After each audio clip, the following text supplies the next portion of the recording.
వందే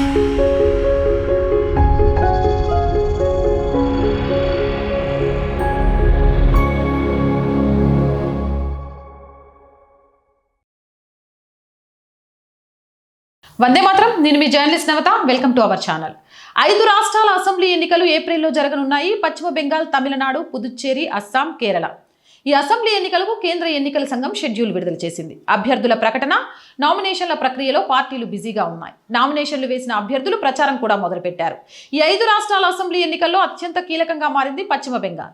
ఇక్కడ మమతా బెనర్జీ నేతృత్వంలోని తృణమూల్ కాంగ్రెస్ పార్టీ వరుసగా 3 సార్లు గెలిచింది. మరోసారి అధికారంలోకి రావాలని ప్రయత్నిస్తోంది. ఈసారి మమతను ఎలాగైనా ఓడించాలని బీజేపీ ప్రయత్నిస్తోంది. దీంతో దేశం మొత్తం బెంగాల్ వైపు చూస్తుంది. ఈ క్రమంలో బీజేపీ నిలిపిన ఓ అభ్యర్థి ఇప్పుడు చర్చానీయాంశమయ్యారు.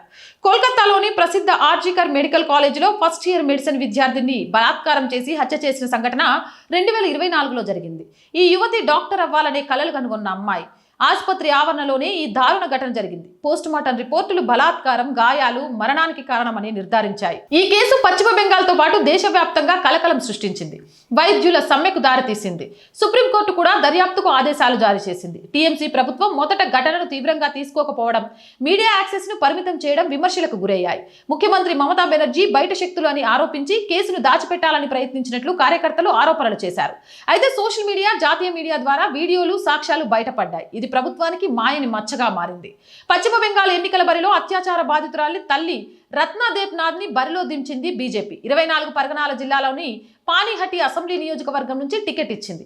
ఆమె టీఎంసీ అభ్యర్థి ప్యారిహింస మాండల్ పై పోటీ పడబోతుంది. బీజేపీ కార్యకర్తలు ఆమె విజయాన్ని ఆర్జీకర్ బాధితురాలికి నివాళిగా చూస్తున్నారు. రత్న ప్రసంగాల్లో ప్రభుత్వ లోపాలను ఎత్తిచూపుతూ నా కూతురు న్యాయం కోసం పోరాడుతున్నాను అంటుంది. ఇది బీజేపీ ఎన్నికల వ్యూహంలో కీలకం. 2021 అసెంబ్లీ ఎన్నికల సమయంలో సందేశ్ కలిలో టీఎంసీ కార్యకర్తలు మహిళలపై అత్యాచారాలు, బెదిరింపులు, లొంగదీతలు జరిగాయి.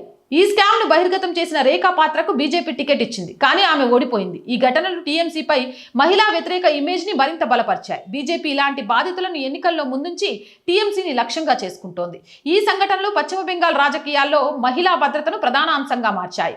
బీజేపీ టీఎంసీపై హింసా రాజకీయాలు అని దాడి చేస్తూ ఓటర్లను ఆకర్షిస్తుంది. పానీహట్టి ఎన్నికలు టీఎంసీకి ఇబ్బందిగా మారాయి. అయితే టీఎంసీ దీన్ని బీజేపీ కుట్రగా చూపిస్తోంది. దీర్ఘకాలంలో నిజమైన మార్పు కోసం సమగ్ర చట్టాలు అమలు అవసరం. రత్న విజయం జరిగితే బీజేపీ బెంగాల్లో బలపడుతుంది. ఓటమైతే టీఎంసీ ఇమేజ్ మెరుగుపడుతుంది.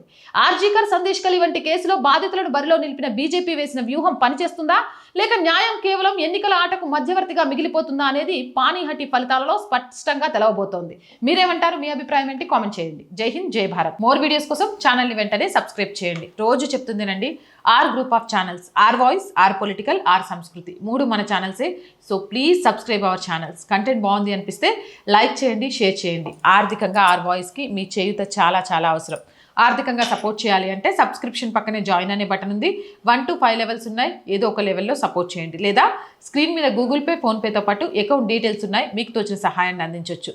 వ్యాపార ప్రకటనల కోసం 8328 500 576 నెంబర్ని సంప్రదించండి. జై హింద్, జై భారత్.